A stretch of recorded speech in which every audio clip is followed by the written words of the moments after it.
के खाएको के भन्छ के खाएको के हाल्ने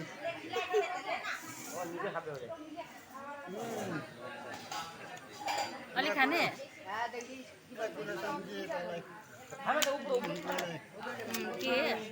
बोकेर मैले भात खाएको पनि छ अरे तेरोमा छ नि अन्त सुनेको छु त हामी चाहिँ हस्पिटलमा छौँ गाइस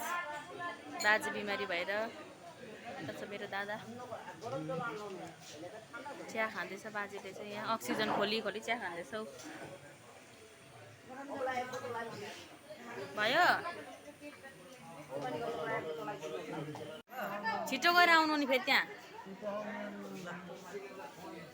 ओ हाम्रो बिमारी चाहिँ यहाँ यस्तो भइरहेको छ र पनि घरि चिया माग्छ घरि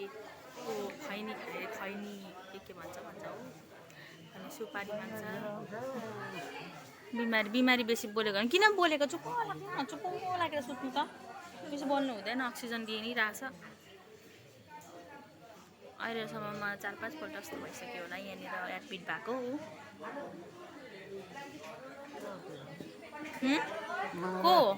को यहाँ को छ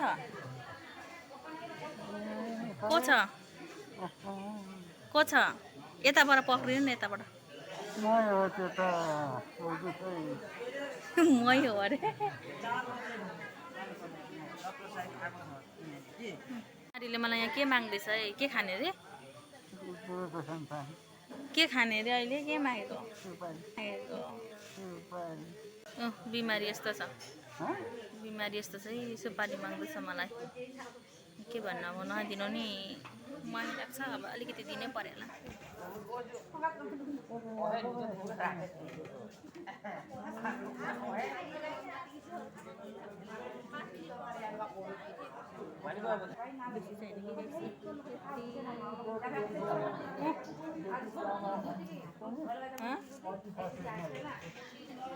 बिमारीले यहाँ सुपारी खान आँट्यो अब अक्सिजन निकाल्नु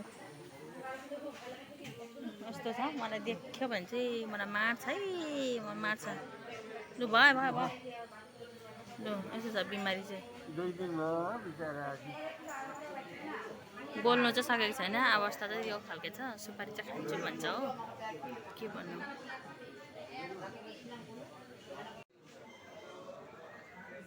साथीहरू हाम्रो बाजे चाहिँ सुतिसकेको छ यहाँनिर सुतिरहनु भएको छ फोन हेर्दै बसिरहेको छु है गाइस अब चाहिँ म चाहिँ निस्किन आँटेको होइन रातिको कति 7 बज्न आँटिसक्यो बाजे आमा गएको ल भिडियो ल अब बस्नु म गएको म फोन गर्छु ल के हुन्छ भोलि म ड्युटी जानुपर्छ कि आउनुपर्छ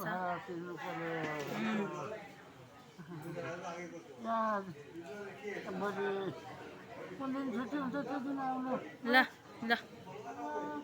साथीहरू म चाहिँ हस्पिटलबाट रुम आइसकेँ होइन आएर पनि नुहाइ गरेर तातो पानी पिउँदैछु मेरो बुढा चाहिँ यहाँ हाँस्दै बसिरहेछ उसलाई पनि ज्वरो आइरहेछ म चाहिँ भर्खर आएँ होइन हस्पिटलबाट अन्त आएर नुहाइ गरेँ अन्त तातो पानी पिउँदैछु मलाई पुरा घाँटीहरू दुख्यो कि के भयो सायद वरिपरि पेसेन्टहरू बेसी थियो त्यो भएर हो कि न के हो साइको भएर होला मलाई पुरा घाँटी दुख्यो अन्त नुहाइ गरेर बसेको पानी खाँदैछु अब बाजे के कस्तो हुने हो छोरी राखेर आएको छु दादा साथी बसेको छ बाजेसँग चाहिँ होइन अन्त म चाहिँ रुम आएँ अन्त के गर्नु अब बस्नु पनि मिल्दैन त्यहाँनिर केटासँग केटै बस्नुपर्छ अन्त त्यही भनेर म चाहिँ आएँ दादालाई छोडिराखिदिएको छु त्यहाँनिर हो अब कस्तो के हुने हो अब आज चाहिँ ड्युटी पनि गइनँ अन्त बिहानखेरि नै कल आयो मालबजार हस्पिटलबाट रेफर गरिदिएको छ बाजेलाई भनेर अन्त त्यही भनेर मेडिकल गएर आज मेरो दिन उतै बितिहाल्यो अन्त मेरो बोजू चाहिँ भर्खर बित्नु भएको छ 4 महिना मात्रै हुँदैछ त्यही भएर बाजेलाई अब डिप्रेसनहरू भएको हो कि न के भएको हो होइन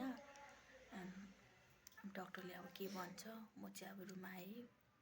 भयो भने अब जानु पऱ्यो भने भोलि म जान्छु, नभए चाहिँ म जाँदिनँ किनकि दादा छ हो। अन्त गाइस त्यही हो।